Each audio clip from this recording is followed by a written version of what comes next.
Some of us are so conservative, we're so protective of our women that we want them to become invisible. That is not the way Medina operated. And some of us are so liberal and so open, they want to go out to dinner, go ahead. Oh, just come back before midnight. Really? That's insane. What are you thinking? What are you doing? The khalwa is open doors for shaitan. So we've got these two extremes, and now we've got to come back to the middle. Allow young people to meet in a dignified fashion with the knowledge of their families, and if there is mutual interest, then it's okay. They can express it. And I want to leave you with one last thing, even though I've talked about it many times before, just as a reminder for myself and for all of you. The only marriage proceedings mentioned in the Qur'an are that of Musa alayhi salam. Like from 0 to 100, like finding a girl and getting married to a girl. You know, that whole spectrum is captured in the story of Musa alayhi salam. Just a few things about that. First and foremost, he's from Banu Israel, yes? He's an Israelite. And he is homeless. He's a fugitive from the law. He ran from Egypt because he accidentally killed someone. He ends up in an Arab tribe, Madian. He ends up in Arab land, where he finds a couple of girls and he helps them. And one of the girls indirectly told her father she's interested in him. And the father immediately said yes. And they got married.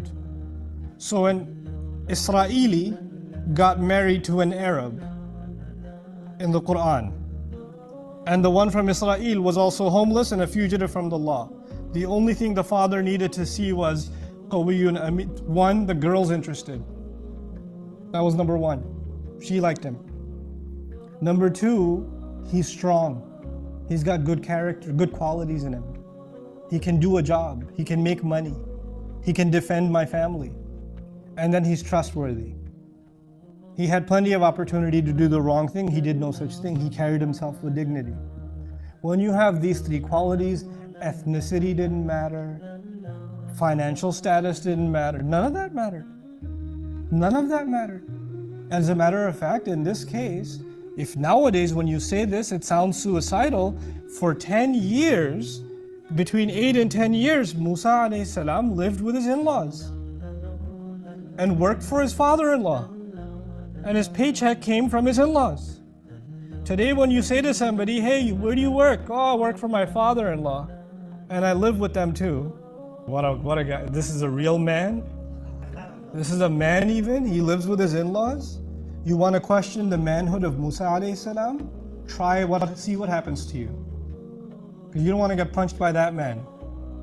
What I'm saying is there are sometimes unusual situations.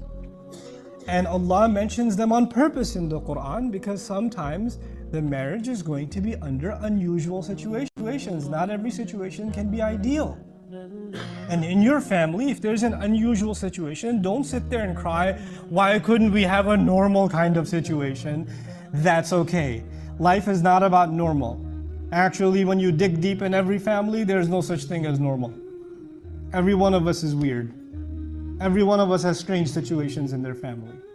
So we have to adapt and we have to be flexible and we have to be merciful to our coming generation, allowing them to get married in a healthy way and having that open conversation with our sons and with our daughters. May Allah Azza wa Jal bless this community with healthy marriages.